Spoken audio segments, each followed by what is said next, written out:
مشکات المصابیح کتاب علم اور اس کی فضیلت کا بیان۔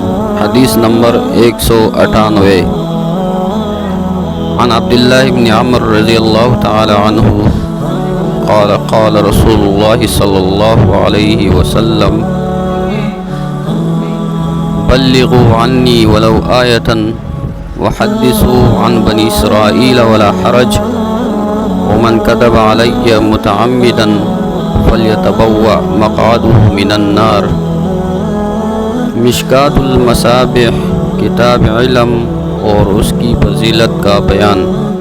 حدیث نمبر 198 ترجمہ۔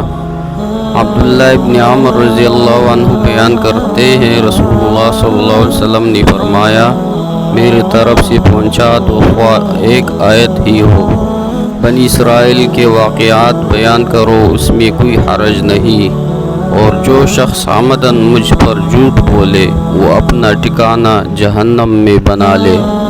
رواہ البخاری۔